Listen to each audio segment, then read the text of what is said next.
Olá pessoal, sejam bem-vindos à nossa aula sobre startups. Hoje nós vamos falar um pouquinho sobre os conceitos básicos e algumas características que as startups têm, certo? Então os objetivos para a aula de hoje são apresentar alguns conceitos básicos, mostrar algumas características comuns, abordar sobre o modelo tradicional de lançamento de produtos. Então, nesse primeiro vídeo sobre startups, a gente vai falar sobre esses 3 pontos e, posteriormente, vamos apresentar o modelo de desenvolvimento de clientes em outro vídeo. Primeiro, é interessante a gente fazer a pergunta, né? Se fala muito sobre startup hoje, mas o que é uma startup? Eu trouxe o conceito do livro de Steve Blank, que ele diz que uma startup é uma organização temporária em busca de um modelo de negócios escalável, recorrente e lucrativo. Então, startup às vezes é confundido com uma empresa pequena, né? Dizem que startup é uma versão menor de uma grande companhia, mas a verdade é que não é isso, tá? Uma startup não é uma versão menor de uma grande companhia. Uma startup é uma organização temporária em busca de um modelo de negócios. Esse é o principal ponto de uma startup, tá? Ela está em busca de um modelo. É diferente de uma empresa já segmentada, uma empresa já estabelecida no mercado, que já tem um modelo pronto, tá? Uma startup ela tem como característica essa busca constante por um modelo de negócio que seja escalável, recorrente e lucrativo. Mas o que é essas palavras escalável e repetível, né? Então a gente vai ver aí que o Steve Blank ele diz que o modelo de negócios escalável é um negócio que consegue produzir um produto ou serviço em grande escala sem precisar crescer na mesma proporção sua estrutura de custos. Então, para o Steve Blank, um negócio escalável ele cresce numa quantidade gigantesca sem o custo para produzir aquele produto ou oferecer aquele serviço acompanhar esse mesmo crescimento. Então, é isso que a gente chama de escalável, tá? É vender, produzir muito e o custo não aumentar da mesma forma. E um negócio repetível, né, é um negócio que consegue vender o mesmo produto para um número grande de pessoas, ou seja, busca-se o mínimo de customização possível. Então, um negócio repetível é um negócio que eu consigo vender o mesmo produto sem alterar nada ou quase nada para uma quantidade de pessoas gigantesca. Como exemplo de startups aí que nasceram como startups e hoje já são empresas estabelecidas, né? Por exemplo, são o próprio Uber e o iFood, né? Eles são negócios escaláveis, né? Em que eu consigo vender para milhões de pessoas, como por exemplo o iFood, ele é um sistema, é um aplicativo em que eu vou lá e me cadastro, e assim como milhares de pessoas podem fazer aquilo no mesmo dia.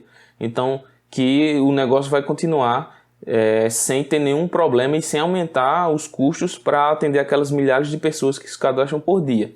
Diferente de um negócio tradicional em que eu não consigo vender, por exemplo, se eu tenho uma padaria, eu não consigo vender para milhares de pessoas ao mesmo tempo, né? um serviço. E já o iFood ele consegue fazer milhares ou centenas de milhares de transações por dia, que é muito diferente de uma padaria, de um supermercado, um mercadinho, em que eu não consigo atender toda essa quantidade de pessoas em um único momento. Isso é a característica escalável das startups. E a outra coisa é que ela é repetível porque ela repete aquele produto, aquele serviço, ele pode ser vendido para milhares de pessoas sem alteração. Eu consigo fazer com que eu venda aqui em Pau dos Ferros e o iFood ele vai funcionar também em São Paulo, em qualquer lugar que estiver, sem precisar fazer grandes alterações para vender. O produto é um produto único e eu consigo repetir aquele produto para milhares de pessoas, bastam acessar o serviço. Da mesma forma é o Uber, né? O Uber ele funciona em vários países, né? E com a mesma estrutura, tudo igual, o mesmo aplicativo, só vai mudar a linguagem do aplicativo, mas o resto é tudo igual, com a mesma base, o mesmo sistema de motoristas e usuários, certo? Então é um negócio que pode se repetir para outras localidades e para milhares ou milhões de pessoas utilizando aquele produto. Então essas duas características elas são fundamentais para a gente dizer que é uma startup. Outro conceito de startup foi apresentado por Eric Ries, né, no livro Startup Enxuta, que ele vai dizer que uma startup é uma instituição humana projetada para criar novos produtos e serviços sob condições de extrema incerteza. Então, para Eric Ries, ele diz que uma startup ela é projetada para criar novos produtos e serviços. E uma característica é essa extrema incerteza dela, se aquele negócio vai de fato ser um negócio sustentável. Então, um grupo de pessoas ou projeto ou empresa na fase inicial que tem uma ideia de negócio, mas não sabe se consegue ganhar dinheiro com ela, tá? Então essa é uma característica apontada por Eric Ries. Ter uma ideia, mas não sei se eu consigo ganhar dinheiro com ela, se aquilo é realmente vendável, se as pessoas vão conseguir e vão querer pagar por aquilo. Está testando para saber se o negócio é viável ou não. Então outra característica de uma startup é sempre estar fazendo esse teste, né? Ele está buscando desenvolver um modelo. Então ele não sabe ainda se é viável ou não, tá? Isso é uma característica base de uma startup.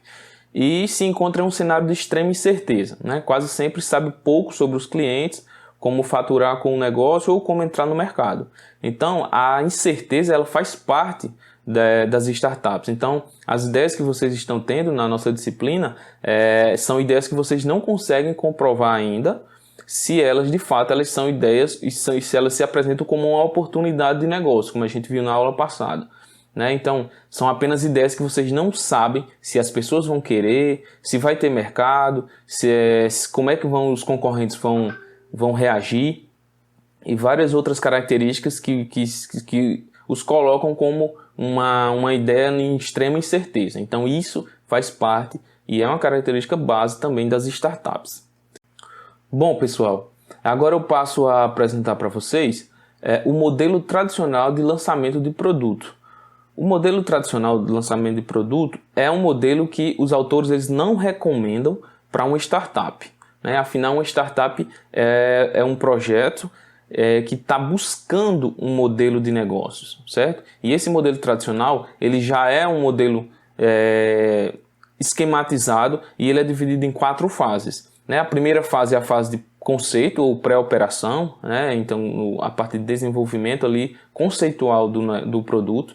A fase de desenvolvimento do produto é a segunda fase, a terceira é a fase de testes e a quarta fase é a fase de lançamento daquele produto. No conceito de pré-operação, né?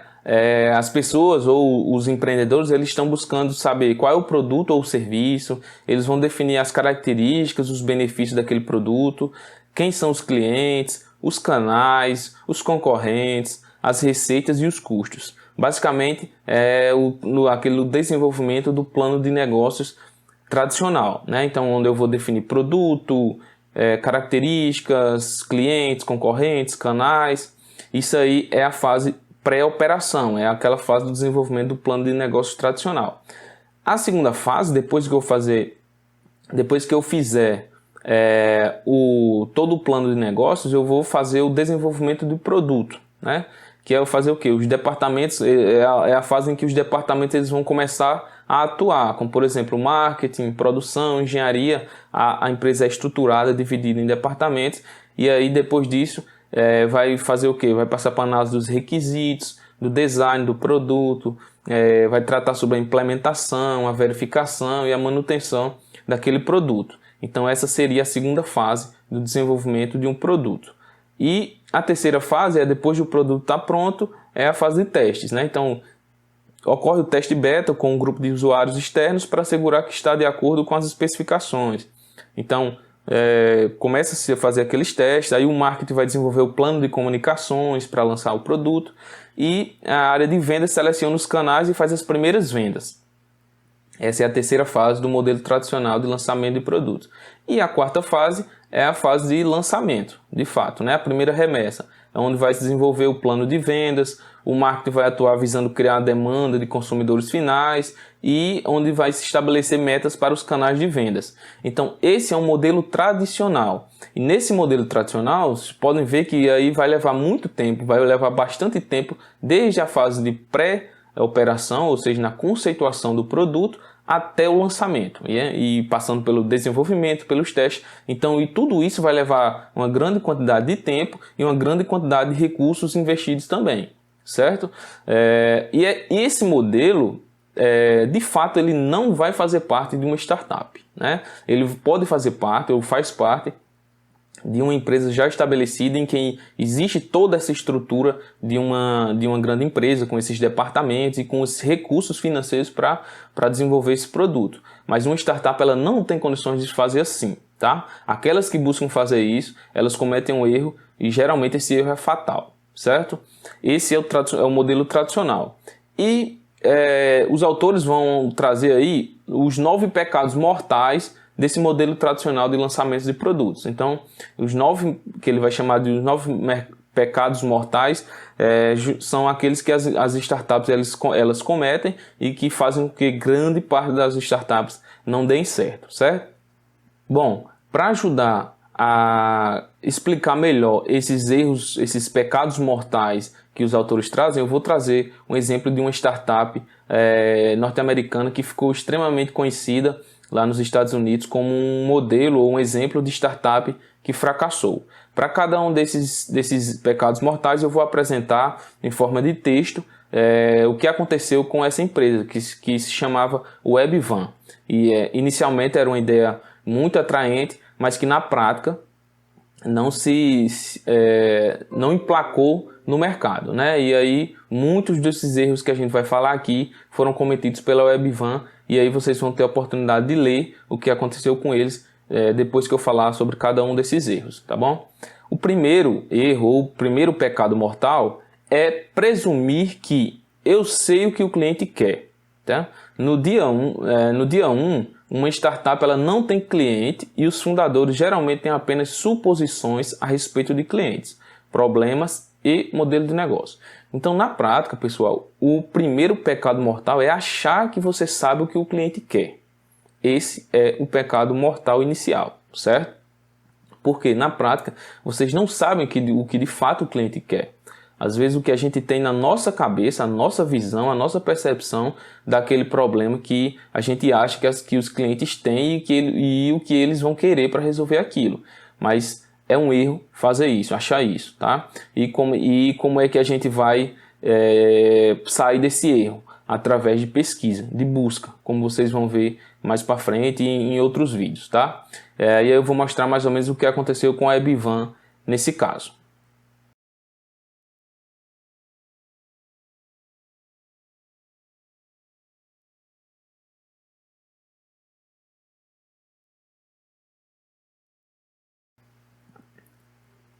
O segundo erro, ou segundo pecado mortal, pessoal, eu sei quais são as características do produto. Então, em face da ausência de contato direto e constante com o consumidor, não se sabe se as características do produto atraem os clientes. Então, depois de eu achar, né, o primeiro pecado, de eu achar que eu sabia o que o cliente queria, e aí o meu segundo pecado é achar que eu sei quais as características do produto que o produto deve ter para atrair as pessoas, né? E quando a gente sabe que na verdade não é assim. Quem sabe as características que vão atrair essas pessoas são essas próprias pessoas que vão dizer o que é que eles querem, certo? Então esse é o segundo pecado mortal e basicamente o que aconteceu com a Webvan eu vou colocar também em forma de texto.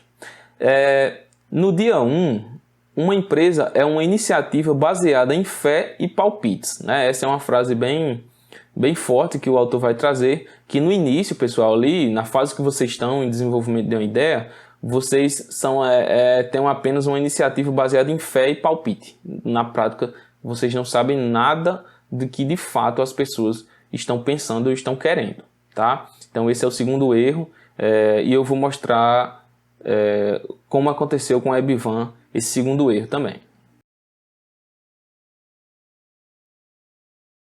O terceiro erro, pessoal, ou o terceiro pecado mortal, é o foco na data do lançamento, né?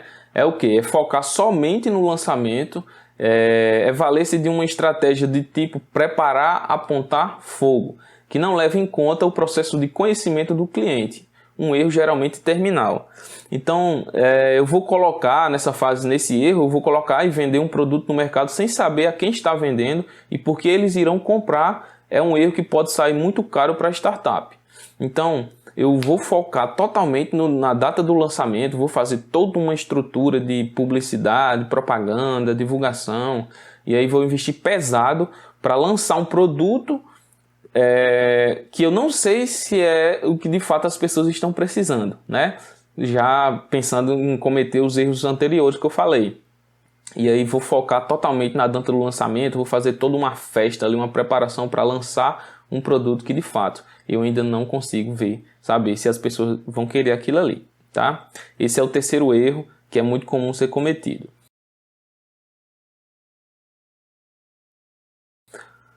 O quarto erro, pessoal, é ter uma ênfase na execução em lugar de hipótese, testes, aprendizagem e iteração. Então, as empresas estabelecidas elas trabalham no modo executar o que foi planejado para clientes, problemas e características do produto. Mas as startups não. Uma startup ela trabalha no modo pesquisar, no qual testam e comprovam suas hipóteses preliminares, aprendem com o resultado de cada teste, reelaboram as hipóteses e testam novamente em busca de um modelo de negócio sustentável e lucrativo. Então, se vocês pararem para pensar um pouco, vocês vão ver que uma startup ela está a todo momento pesquisando, buscando, aprendendo sobre o problema, sobre a solução, sobre os clientes, sobre o mercado. Então, de fato, o que a startup deve fazer, pessoal, é elaborar hipóteses e testar essas hipóteses no mercado, né, juntamente com seu público-alvo. Só depois do teste de hipóteses que aí que a startup ela pode caminhar para os próximos passos. Mas enquanto isso, não tem como ela executar uma coisa que ela não sabe se as pessoas vão estar afim daquele produto ou daquele serviço, certo? E numa empresa tradicional, geralmente, ela não liga muito para isso, ela elabora o produto, lança no mercado, se prepara naquela fase de lançamento do pecado mortal anterior e vai simplesmente executar um planejamento que ela teve, certo?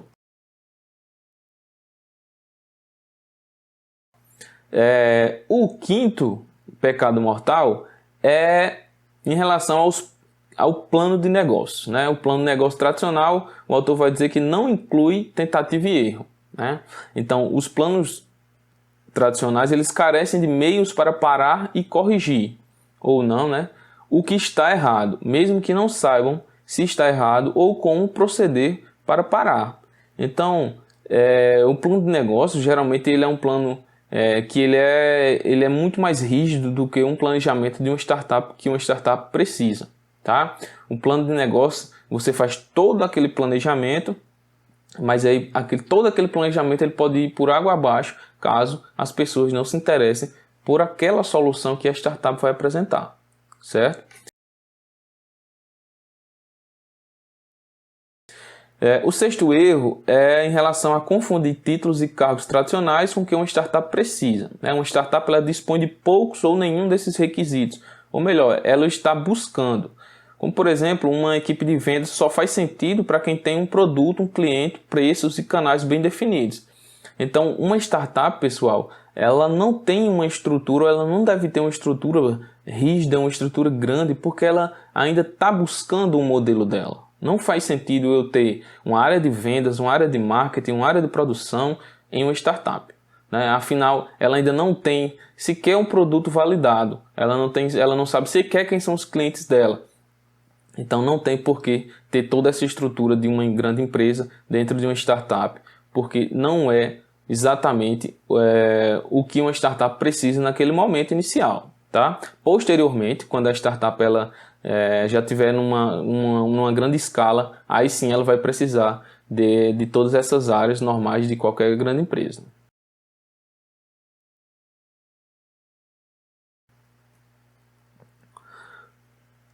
O sétimo erro, ou o sétimo pecado mortal, pessoal, é em relação à área de vendas e marketing, né? Que numa empresa tradicional elas vão executar o planejamento, né?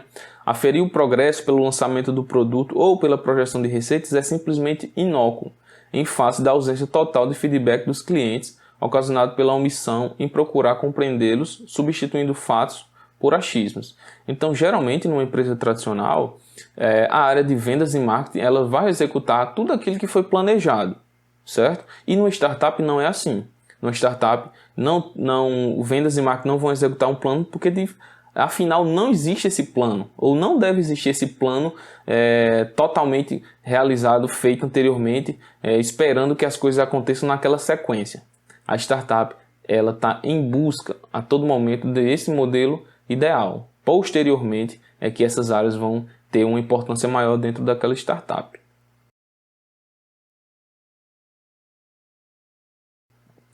O oitavo erro, o oitavo pecado mortal, é a presunção de sucesso, leva ao aumento da escala prematuro, né? Então, a admissão de pessoal e os gastos devem ser incrementados somente após as vendas e o marketing terem se tornado processos replicáveis e escaláveis, não quando o plano diz que é hora de aumentar a escala. Então, um erro comum das grandes empresas é eles acelerarem essa questão das áreas, né? Crescer aquelas áreas de venda e marketing sem de fato ter uma escala suficiente para aquilo ali acontecer. Então as startups elas não podem dar total importância ou achar que vai crescer de uma forma extremamente rápida, que vai escalar de uma forma muito rápida, sendo que ela não tem aquela estrutura básica para isso, certo? Então quando o plano diz, geralmente o plano vai dizer, nos 6 primeiros meses eu quero atingir tantos clientes, mas aí se na vida real, né, no momento que o mercado vai colocar o produto no mercado, se não acontecer tudo aquilo que foi planejado, por que eu vou executar esse aumento, esse crescimento de uma determinada área dentro da empresa se as coisas não aconteceram como foi planejado, tá? Então esse é um oitavo erro, oitavo pecado mortal. O último pecado mortal diz respeito à questão de gerir na crise, leva a altos custos de financiamento. Então, quando as coisas começam a não sair de acordo com o que foi planejado, as consequências financeiras elas podem ser desastrosas, já que a próxima rodada de investimentos pode não acontecer. Então, uma startup ela é um projeto que ele vai consumir os recursos de uma forma, deve consumir esses recursos de uma forma sábia, né? Porque afinal é um negócio extremamente incerto, né, de muito risco, e aí pode ser que se as startups utilizarem poucos recursos que tem de forma errônea, ele não vai dar tempo de aprender e consertar, certo? Aquele recurso vai faltar porque ela investiu de uma forma errada. E isso acontece devido ao fato de que nenhum plano de negócio sobrevive ao primeiro contato com clientes, né? Voltando àquele pecado anterior, o plano de negócio nem sempre acontece as coisas da forma como foi planejado lá no plano de negócio. E se não acontecer, será que vai ter recurso para eu tentar reverter essa situação?